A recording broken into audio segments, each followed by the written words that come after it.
Levar os portugueses mais longe. Ser uma ponte entre Portugal e os Estados Unidos da América. Esta é a missão da Fundação Luso-Americana para o Desenvolvimento.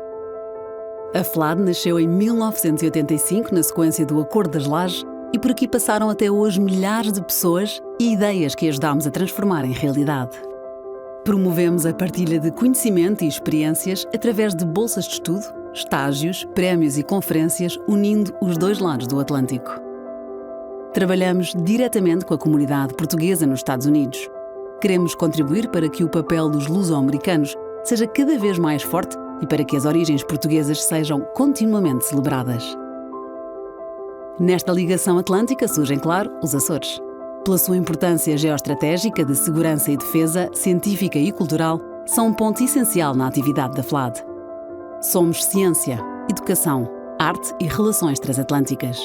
Há 36 anos a contribuir para o desenvolvimento de Portugal e dos portugueses.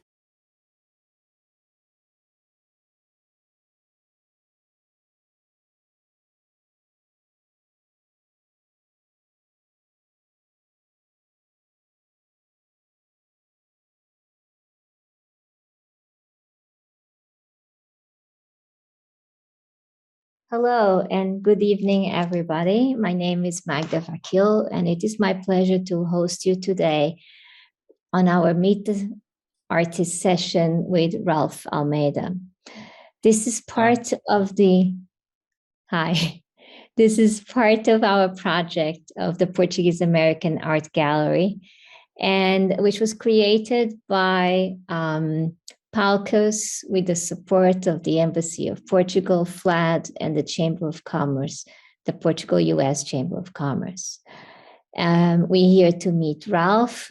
This is being live streamed on Facebook, and we'll have a few questions and interview. Ralph is going to walk us through his studio, show us his work and his creative process. And we invite all the audience to put questions through the chat box and through Facebook, which will then be relayed to Ralph and for answers. This is a conversation which is being kicked off by Angela Simões, the chair of PALCUS, and myself, but we welcome everyone to participate. Welcome, Ralph. And I'll pass you on to Angela. Thank you. Hi, Magda. Thanks, everybody. For having me. We're so happy to have you. I'm loving everything I'm seeing in the background there. I can't wait to hear about it. But let's read your bio for our viewers and our listeners. So Ralph Almeida is a Brooklyn-based multidisciplinary artist of Portuguese descent. His paintings, drawings, collages, and ceramic tile designs have been shown widely and installed in public and in private residences. Almeida's work draws from nature, like animal, horticulture, and landscape motifs, the history of decorative arts from ancient Egypt to William Morris to Marimekko, and modernism, so Miro, Calder, Klee, Kandinsky, and others. New York architecture and history has a significant influence on his work. In the past, he studied textile design and fine arts at the Fashion Institute of Technology, while freelancing as a textile designer. He has taught art classes, developed museum proprietary items, worked as an assistant art director of 2 independent films, explored fused glass, stained glass, pottery, and illustrated his own children's book. Most recently, Almeida has created a line of seasonally inspired masks for COVID-19 safety, a mosaic housewares line, a textile collection for home, bath, and office in collaboration with Society 6, launched a virtual reality art gallery, and an ongoing series of illustrations for the poetry website, Global Poemic. As always, he moves fluidly from fine to decorative arts through a multiplicity of media with an eye towards installation and utility. He has exhibited broadly in New York City, New Delhi, India, Washington, D.C., Las Vegas, Nevada, Connecticut, and Los Angeles, California.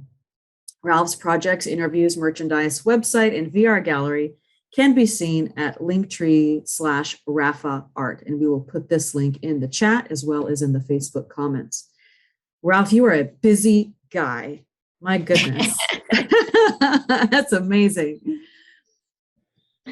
So do try to keep busy. There are moments where it's downtime and you're processing, of course, what your next move is and maybe how to do things differently. But I kind of go from one thing to another. yeah, that's amazing. All the different mediums. And so I know Magda has some questions that will kick off the discussion, but yeah, amazing stuff. Thank you. So when and how did you start producing art? Or is this something that you all did, or there was a conscious sort of decision? I feel like, most creatives, a lot of it is intuitive for us. I really enjoyed art in high school, and it was probably one of my favorite things. And when I came to New York, I decided, I ended up studying acting and trying to do some print work originally when I came. But I then kind of got a little discouraged by the acting world. But a friend of mine saw some drawings of mine and asked if I would come up to this textile design studio she was working at and bring along some designs. So I had an introduction to this vocation without having actually worked in the industry or had any training. So that's probably where it all began for me, was in textile design and working for two different houses in New York at the time. From there, I branched out into painting. And as I said, I felt like it was all just a gradual, it was all about a coming out of sorts for my artistic side of me. It really felt natural and right when I was doing it also. I was like, oh yes, I guess I'm an artist now. I was like, this is really working for me. So I then started painting all throughout the 90s. I began to take more classes at FIT, the Fashion Institute of Technology, which you mentioned earlier, studying fine arts as well as surface design, textile design there. And then you moved to tile and tile decoration.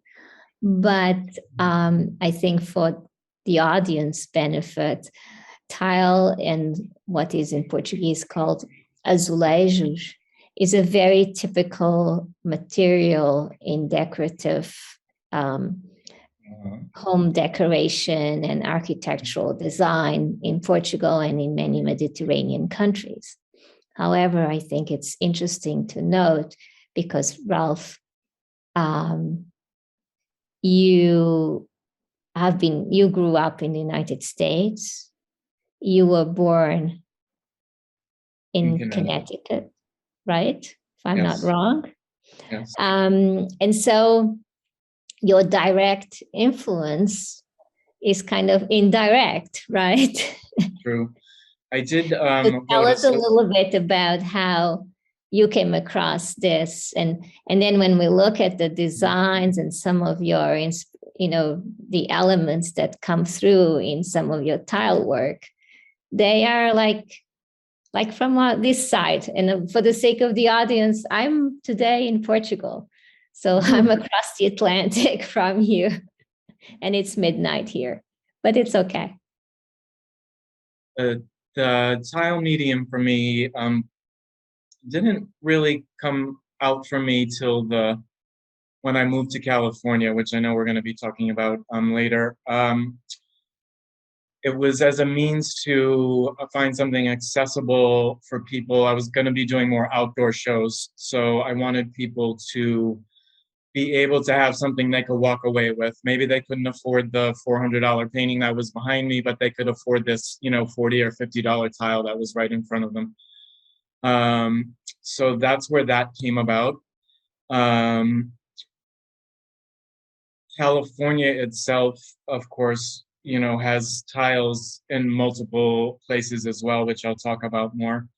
But I did ceramics as a kid in Connecticut. There was a pottery studio on what was Center Street in my hometown. And that's probably where it all began. So somewhere in the process of trying to figure out what I was going to find to be accessible for these outdoor shows, I kind of reflected back to that. And the ideas that come out are typically related to a lot of things. Because I do textile design, you are always being asked to create things from lots of different genres. So that sort of transposed into my tiles. So maybe my tiles were modern, maybe they were ornamental, maybe they were geometric, and all those things started to come out. At that point when I started working, I was like, oh, tiles can be just as, as varied as my paintings. And when I do my studio tour, I kind of think of my work, even when you see it together, as a large mosaic.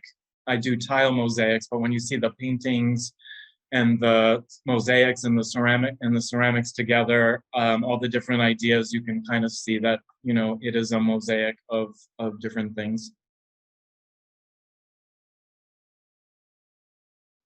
Thank you. Would you like to show us your studio now and walk us a little bit through your process of making your work, and perhaps also, your inspiration? Absolutely, I can do that. I'm going to put on this little headpiece because I know it will make it a little easier for you guys to hear.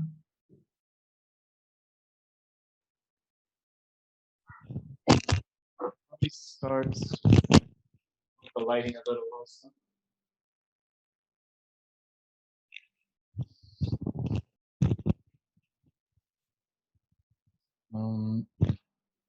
So currently I'm going to do a pullback first of what the whole wall looks like. So you can get an idea spatially what it's like. There's some tiles on the table, and which we'll get a better look at. But this is one of the walls I work on, as well as an easel.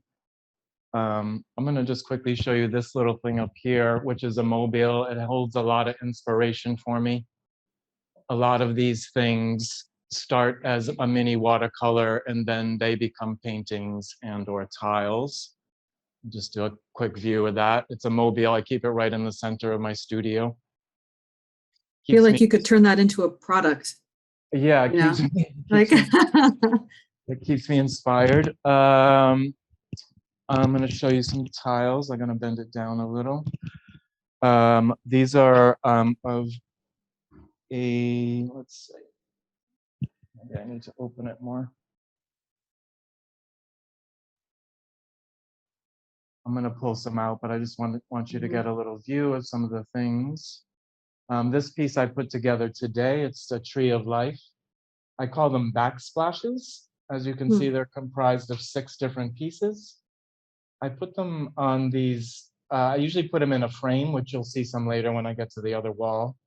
And then I use Velcro to adhere them because I want people to eventually think about using them architecturally. You can hang them, but you can also hopefully decide that you may want to use it as a backsplash in a kitchen or somewhere else in your apartment.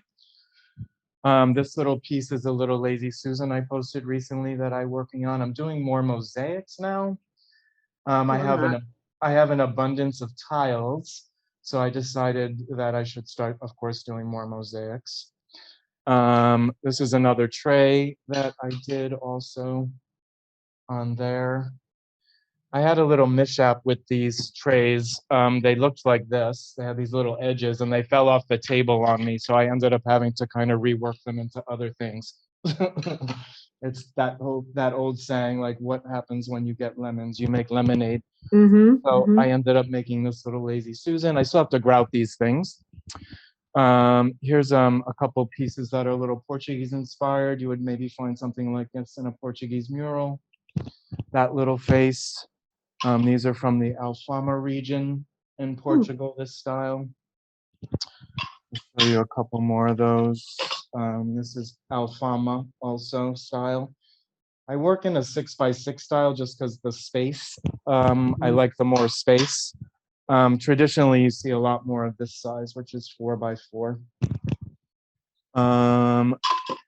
This is a new series I did, inspired by some nature. This series, pomegranates. I sell all these tiles, of course. I have them online on my website. You can always reach out to me also. But these are some of the more recent ones from 2021 that I did. Sometimes I like to experiment. I'll do like these marbleized style ones where I can kind of just throw a bunch of paint on.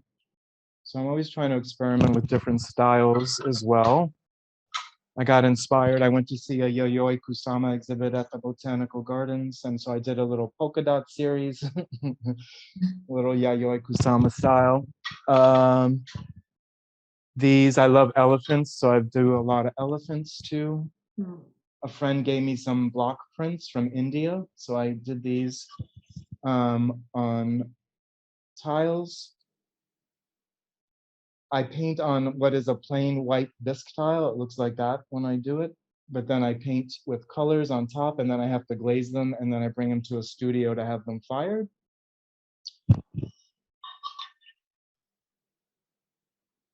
I'm just going to show, these are some things that I did for some retail venues in the city. This was for the Tenement Museum.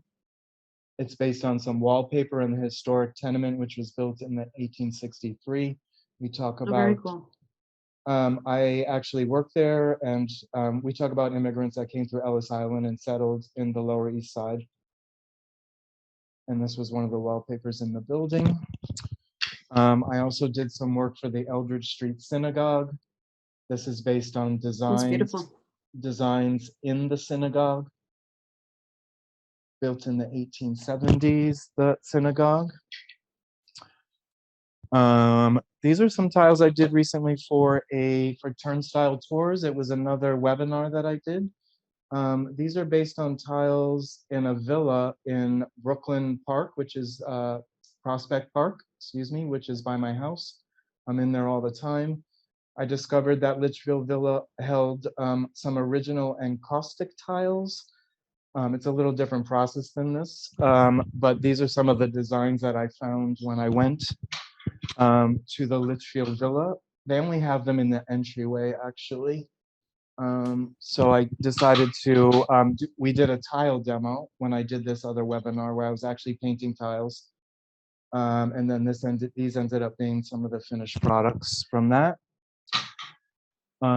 This piece I'm working on here, it's a riff on some tile ideas, but I'm doing it on canvas.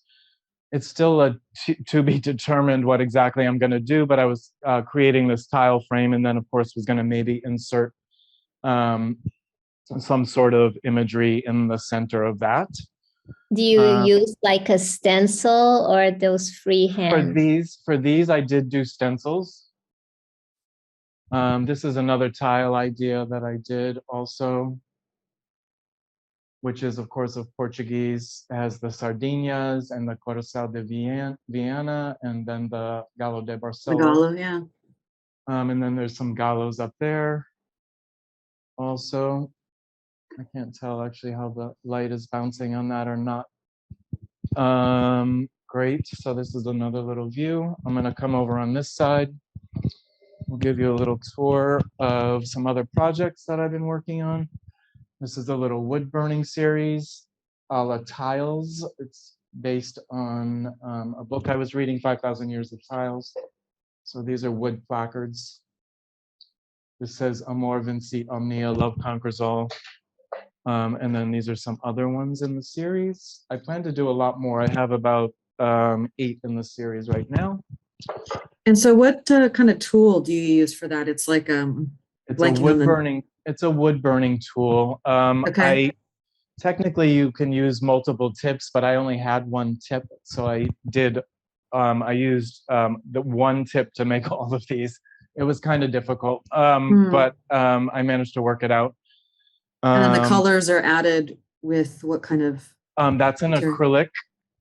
Sometimes I can build it up more or create more of a wash with them. It really depends. You know, I mean, on the video, I don't know what it looks like up close, but I would have never guessed that that's wood. It's beautiful. You see, you can see it little burns now, right? Yeah, I can see that now. Burning. That's really nice. I do these Klee prints that are based on paintings that I do. I have them out. They're really inexpensive. Once again, something I would do at a street event. Starts as a painting, ends up as a print. Maybe it's on a tile. I like doing my different images in the different mediums also.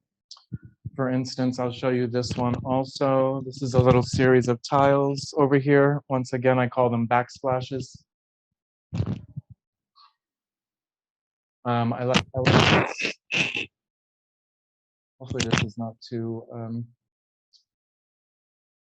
so I'll start with a tile. Maybe I'll do this azulejos tile design, and then I may decide to do a painting of it. And then I would then transpose that into a print also. Oh, beautiful, yeah. Makes it even more accessible. So I have this lovely breakfast tray here that I worked on recently. Also, mosaics. As I said, I've been trying to do more mosaics. Elephants, the azulejos. On this wall, we have some more totems. I'm going to pull out a little so you can see the wall a little more.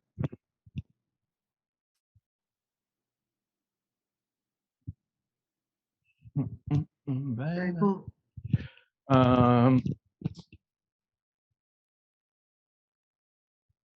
There's these azulejo paintings I did, these diptych series. This is from a series called Utopia, these ones with the birds. On this wall, this is my new favorite thing. I just finished these.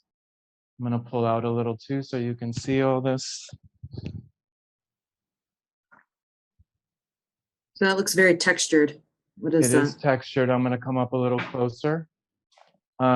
This is from my upcycling series. I did a little post about this, my last post on Instagram. There's the totemics in the back. And then as we get closer, you can see, I call it my upcycling series. And I'm going to show you those pieces from behind also. But these can be configured anyway. The one thing I like about my art also is you can touch it. You know, when you go to a museum, they're like, don't touch it, don't get near it. Like I want you to like move around the pieces together and create your own design with these. That's kind of my idea with those. So what is that made of? Even with the totems, you can move them around from room to room. You could do different things with them. I'm going to show you right now. So the material looks like this. This is one. So I have more. That's an egg carton? Egg crate? Not this one. It was wine. Wine. This one was wine. I have a friend who writes for food and wine magazines and travel, and she collected a lot of these. It all started with the two bigger ones, and then I just kept adding. I have more pieces than what you see on the wall. Actually, I have maybe about 8 more pieces. It kind of just kept growing, but then after it grew so much, I was like, oh, maybe I need to pare it down. But I still have a lot of them hanging out. Anytime I find a new size is what's kind of interesting. Like I'm like, oh, I don't have that size, I need that. So I end up snagging more pieces from people when I find them. But that's one of my favorite new things. It took a while to finish this. This all kind of happened during COVID that I was working on this piece. And then this little piece over here is probably one of my first city pieces. Once again, I want you to move around. They're kind of in a tile format, but I want you to kind of move the pieces around. It's references New York architecture. There's the Empire State, and then there's some reimagined like architectures in there also of the city. So I also have 12 panels of. I don't have them all up right now. But that's probably a nice little tour for you guys. That's great. I'm gonna just fix the lighting again. Right. And we'll just Get remind back. everybody, Magda, I think you're on mute, but we'll just remind everybody, if you want to see more pictures of Ralph's art, not only go to his website, linktree/Rafa Art, but also you can go to the Portuguese American online art gallery.com. Yes. Which is how I to found see you his, guys. yeah, it was amazing. Yes, and we encourage every artist that would like to join to please get in touch with us. Through PALCUS is one way. Another way is to visit the gallery and then submit your work via there with a brief introduction and the bio. But going back to Ralph, who's I was just going to say, there's some amazing artists on the website. I encourage you, all the listeners, to go check out the Portuguese American Gallery. If you go to my link tree, there's a hyperlink that'll bring you to the Portuguese American Gallery, and you can see. Oh, thank you for doing that. Great. Yes, thank you very much. You touched a little bit about just going back to you, because today is about you. You know, you mentioned a little bit already about your move over, your sort of the time you spent in California and how that. But tell us a little bit more about how that influenced your work and what direction that took you, because it seems to be like one of the sort of points of change in the direction that you were going. So, you know, when I made the move, of course, I had no idea how it was going to affect me at that point. But California has such incredible nature, and it was such a pleasure coming from New York to be able to walk out and see a mountain range and palm trees and the beach, and as opposed to coming out and seeing concrete and cars and freeways and streets in Brooklyn. But New York holds a lot of some of the same things. There's a lot of nature in California. The colors, I mean, you see the most magnificent flowers, and things grow to the largest sizes. So I was inspired a lot by the nature. There's a lot of tile work, the Catalina tiles, the Adamson house. There's an Eames home there that just inspired me because I'm on the modernist side of things. In the Palisades, everyone knows Charles and Ray Eames. I was inspired definitely by their work. So once again, I also probably bumped up my color because, you know, maybe I was using 7 or 8 colors in my paintings. And then when I moved there, I ended up using like 10 to 14 different colors in my paintings, and making it all kind of work together was amazing. That I was like, wow, there's like 14 colors in this painting. And they're all working together. This sort of tropical coloring, you think, comes from your California. Yes, and I would definitely say that, you know, culturally as well, when we think about, you know, Portuguese Portuguese work, Portuguese tile work, there's so much color in Lisbon when I was in Lisbon. But I feel like California definitely, you know, bumped it up a little when I moved out there. And what part of California were you in? I lived in Santa Monica. Oh, beautiful. Yeah. And did you, were you living like, I think of Santa Monica, I think of the beach, obviously. Did you have a chance to explore really, you know, other parts of the state, or was there one like kind of iconic thing that really influenced the colors? Like, I want to say, as I was saying, a lot of the tile houses that I visited, the Adamson house and the Catalina tiles, those things definitely helped create the ideas. But California in general, even I've been in Northern California, I've been in Southern California, all of it in general really holds a lot for me. Just going things that inspire me are like very everyday life. So it kind of doesn't really matter where I go. Even like the Huntington Library in Pasadena, which is absolutely amazing, held a lot of interesting reference for me also. Perhaps going in a little direction, but I just remember that you were showing that mosaic work and those lazy Susans, and I'm curious, do you collect the tiles and then you make them up yourself, or these are just ways of reusing something that broke or chipped or cracked? So yeah, it's kind of. Because I know some people who destroy in order to redo. Yes, deconstructive. We call it deconstructive. Yes. Yes, I'm sorry. I definitely do a little bit of that. I have, as I mentioned, I have an abundance of tiles. So somewhere in there, I really was like, I should start doing mosaics.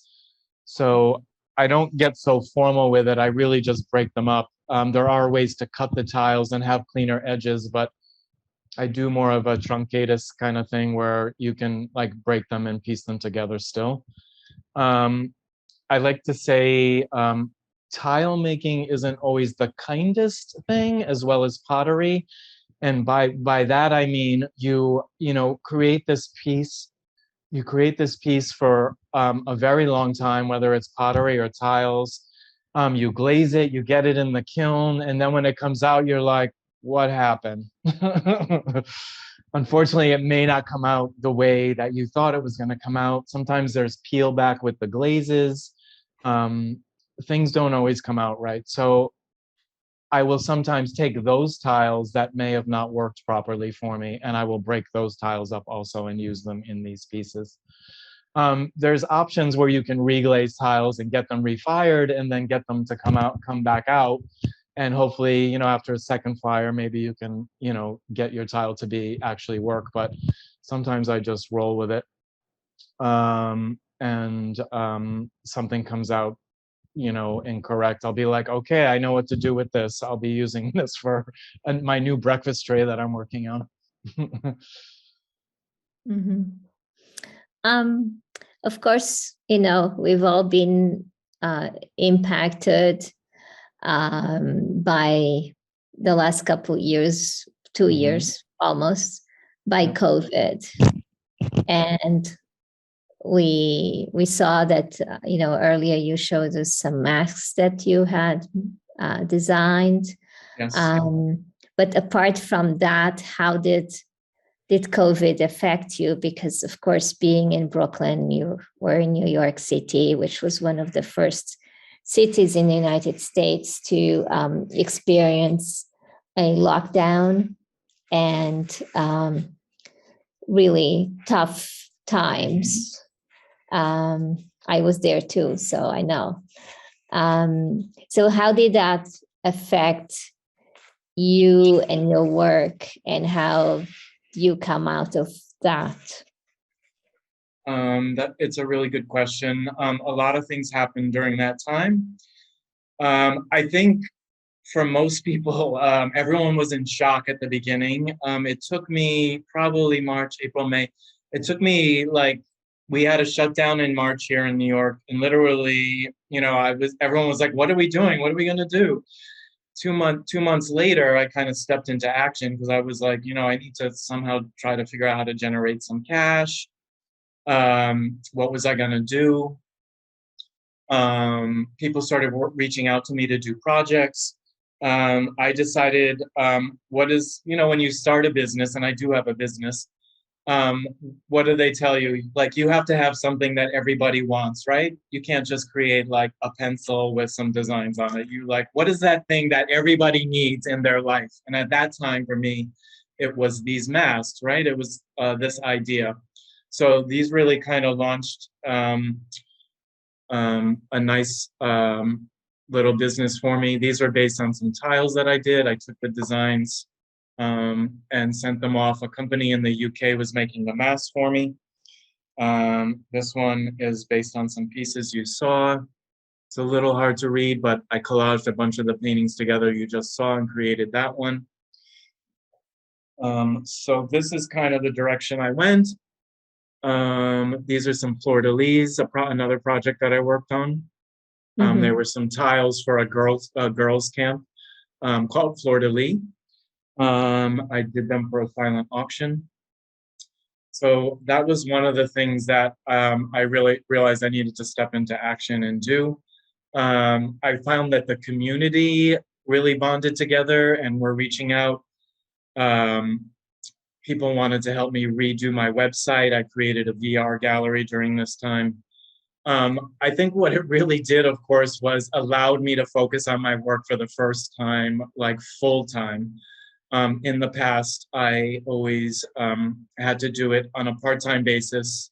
I always chose security, I like to say, and wanted a full-time job. So I always knew that I had the rent paid and the bills paid, and then I would do my work. It was okay. I knew I could figure it out. I've been doing it for many years. I can do both of these things.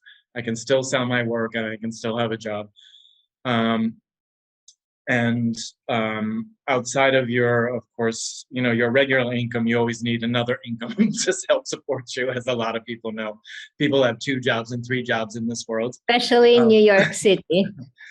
Yes. So I began, I began illustrating some illustrations for an online poetry magazine that was called Global Poemic. That was life during lockdown illustrations. I was illustrating for a series of poets. I would get sent a poem and then I would have to illustrate it. And then I did a couple webinars and interviews. These were all things that people were trying to generate for their own businesses as well. People who are writers, they wanted to write articles. People who were no longer doing tours in artist studios. They were now doing virtual artist studio tours. So I was doing that also. So all these things, as I said, allowed me to, create. I was like, all during this whole year, I was able to focus full time on my work. I was going to ask you if you had started to do anything via Zoom. Do you think that you'll continue to do the Zoom thing and some of these other things, when we go back? I do. I would like to. I think I may even like to try to do some sort of teaching. I have a little teaching experience. I taught 4th and 5th graders while I was in Santa Monica school system. So that has been an idea. I know with the webinars, as I was, getting this together and looking at the questions, I was trying to figure out how to curate it differently from the last one. How do you not make it redundant? What can I do differently? So it's all about, the challenge of how to create, something different each time, I think, too, when you do a webinar. The other thing, too, that we have found with Zoom or any other kind of virtual event is that our reach is enormous. We are no longer speaking to just the people around the room, but we are actually speaking across the globe and reaching everywhere. Yes, Angela and I have done a number of virtual things, including sardines on toast, where we had sardine people, and we had people in Hawaii. We had somebody in Portugal giving us a sort of the history of canning and in Portugal with how it's developed and the origins and how it's made. And I think it was really interesting. So in a way, I feel this experience in terms of virtual events is going to remain for some extent. Right? And there is a lot of richness in it, although there was a lot of, we felt very trapped in our own homes at the beginning, when that was the only way to socialize.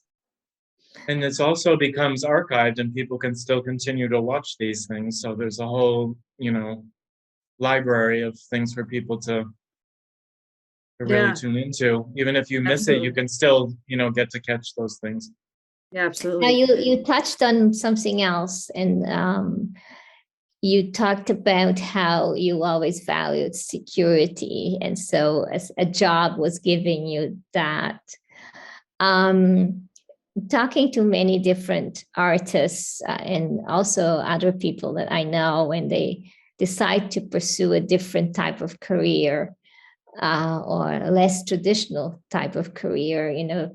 often their parents or uncles would say, how are you going to live out of that? Right. How was it for you? In terms, did your parents feel about it? And I feel like I always had the support from my family. It didn't matter what I decided to do. But once they saw what I could do, they were definitely behind me when they saw the creations that I came up with, my creatures and my creations. So I would say the support was always there. It was a little difficult for them to, I've done multiple, over 50 shows, in New York City. It was always difficult for them to get here on those days to see the shows, but I know that they were there, in spirit to see those things, but always a lot of support from the family and friends. I don't think the other artists felt necessarily not supported, but sometimes they felt that. Was it the right thing when they should be a doctor? More Do like I really want to do this artist thing? Are you sure this is what you want to do? Yeah. Yes, I thought about that, and non-traditional always seemed to be the way for me. As I said, it was just an outpouring of that for me. So I was like, there's nowhere else for me to go except to for what was being dictated and coming out of me. I was like, this is what needs to be done, people. I was like, I don't have a stethoscope. No. I have paintbrushes. And at what age did you kind of really, like, that was just so certain for you? Was it very early on, or did you build that confidence over time?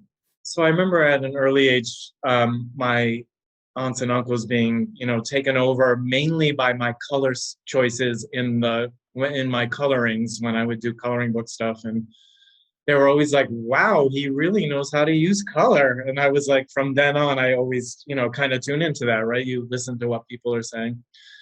And that still is a thing for me. Once again, very intuitive. It just comes out. It's what I want to see. I do black and white and just blue and white simple things, tiles, but color always inevitably sneaks in. But there are moments where I wasn't so creative, probably more as a teenager, I would say. I wasn't as creative in that time. It really was a coming back to it for me in my early 20s. When I started doing the textile design. And so what kind of, if you had a conversation with a young Portuguese American, or really any artist, but I would say Portuguese American or maybe other ethnic group where they have the family that has the more traditional, you have to have a, regular job and, don't take risks, that kind of thing. What would be the conversation you would have with them, or, bits of advice? I would want to say that they can explore all those things. I mean, if they even feel more comfortable being in a situation where they want to be a lawyer, then they should do that. But they can also explore their artistic side as well. Don't overlook that. If law is something that you really want to get into, then you should explore that. There's certainly probably many artists who've done more technical things and branched out into the arts. But it feels like such a, to me, it's like, you just have to do what is, being dictated to you. And you really can't let people dictate for you, honestly. That's kind of the way I've always lived. I mean, I'm trying to imagine like what it would be like for my mother telling me I could only be a doctor when all this was coming out of me. I was like, come on, really? I was like, I think I may have a future in art. But so if it's really your passion, I think that, you know, you can have that conversation. And if your parents can see what you can do, then they will, you know, that will follow. They will be supportive. Usually it takes a lot of doing things to get them to understand that, you know, you can't just do it. I would imagine you have to really show that, you know, you go to school for art and they see what you can do, you have a portfolio, and they really see that, you know, you actually do have the talent. I mean, that's what it's really about, right? You want to support not only your children, but, you know, anyone who's in your life who's an artist, because they're already struggling with the decision to be an artist. Absolutely.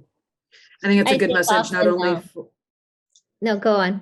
I was just saying it's a good message, not only for people who are aspiring artists, but also the people in their lives, to support them. It's a good message. Yeah, and supporting them doesn't necessarily, you know, you have to buy something from them. It could mean just showing up at a show, or, you know, asking what they're working on. You know, what are you doing now? What's your newest thing? You know, all those things, just tuning in. If anybody has questions, please pop them into the chat or onto the Facebook. We just have about 10 minutes left. Ralph, you showed us those mask projects, and Yes. they were being produced in the UK. And obviously we were not able at the time to travel across easily either way. And the post was kind of very slow. So was that done digitally?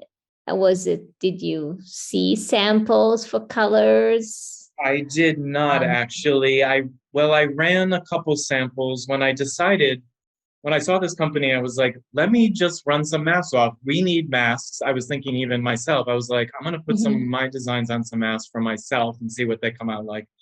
So I ran like 4 styles off. And when I got them, I was like, these are amazing. The color's incredible. It's probably, if I had to guess, a digital process, like the Klee prints that I showed you, those little mini prints. And the Klee in a digital process, it's like a high, you know, it's almost like a high quality Xerox, you know, essentially a digital process. But they do their prints on fabrics. Okay. So you sent a drawing and a painting? I actually did it all by phone, believe it or not.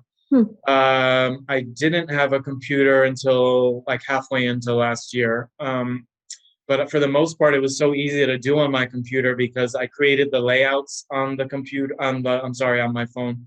I created the layouts on my phone, just uploaded them to the website, and they created them.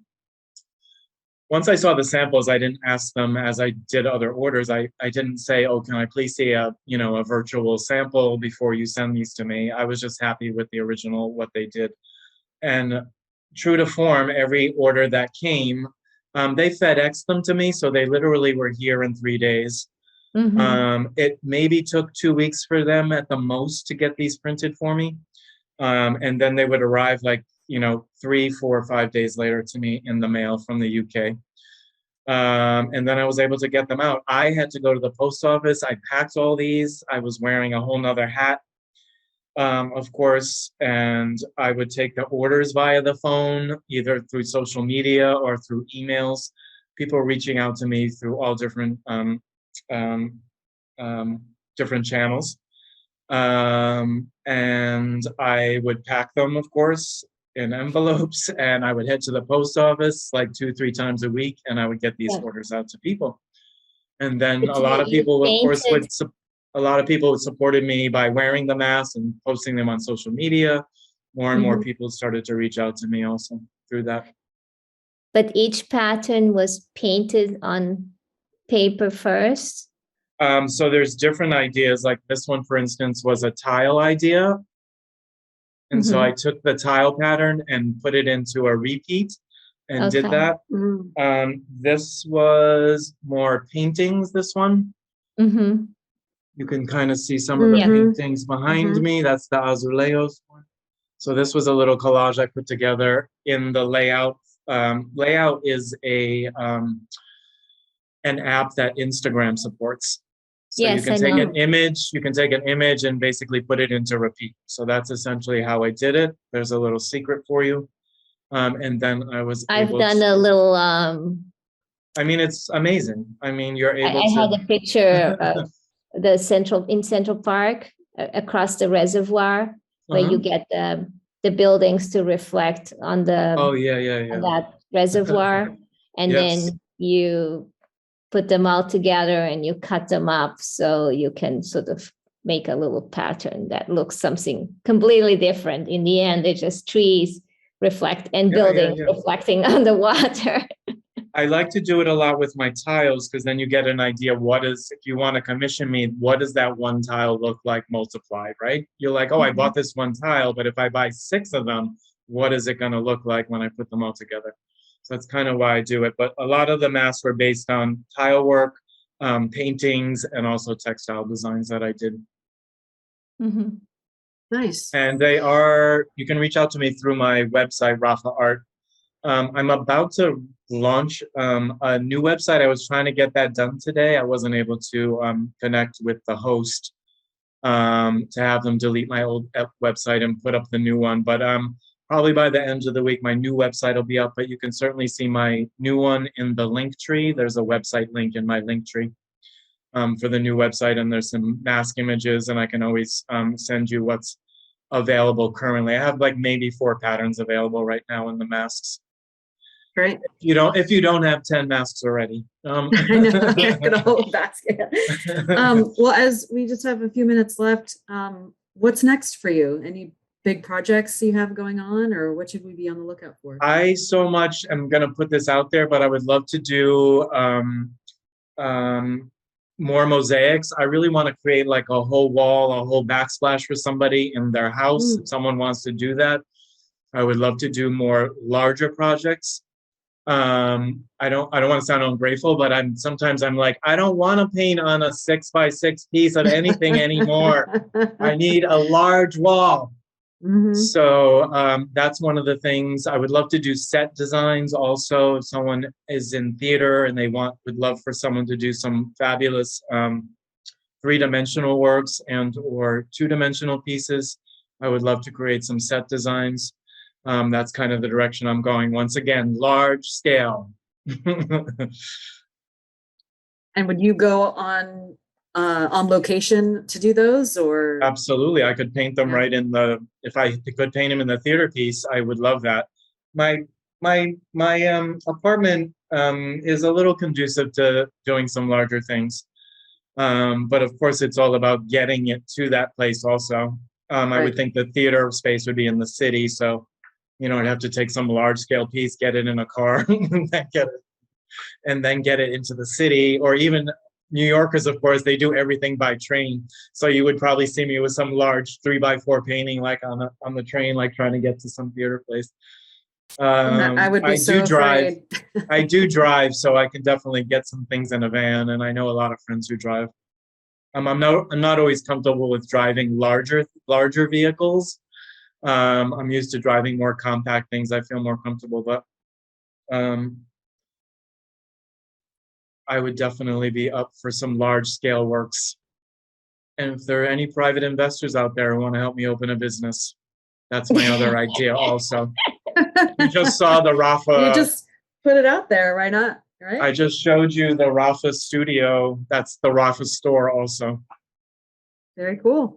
And I do open studios. I'd like to mention that if someone wants to reach out and make an appointment with me. Weekends could be good. I have a couple of days off during weekday if you want to stop in the studio and see what I do. Tiles, paintings. There's lots to look at. I'll probably be scheduling a couple. As we get to the holidays, I like to do open studios because people think about gift buying. There's tiles, there's prints. Sure. Magda, anything else? No, I think this has been very think we covered a lot. We did. We got to know you. We know where you are. And This will be available on the on afterwards Facebook. also on Yes, Facebook, it has not on the been PALCUS. recorded. So it'll be on Facebook immediately because it automatically archives, and then we will post, we have to process the recording and put it on YouTube. And then it will live on the PALCUS website eventually. It's a bit of a process, but Facebook immediately, and then YouTube and our website. So you'll do a posting on the PALCUS Facebook page, you're saying, for the Facebook immediately when you say that? Well, it's if you like, right as soon as we end, if you go to our Facebook page and click on videos, it'll be there. Right. Oh, Just under immediately, yeah. videos. Okay. On the PALCUS page. Yep. Okay, great. Because I right. always, of course, like to do more social media after this. Please rewatch it. Sure. Sure. That'd be And great. we welcome all of that. So Yes. I Very think, much. I don't know, Angela, if you want to close it, but, on behalf of the Chamber of Commerce, PALCUS, the Embassy of Portugal in DC, and FLAD, we thank you very much for the time that you gave us today for introduction to your work. We also thank all the watchers and participants for having joined us, and keep us posted about your work.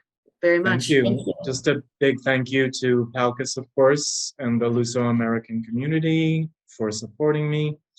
I really appreciate this opportunity to show my work. This has been Thank awesome. you.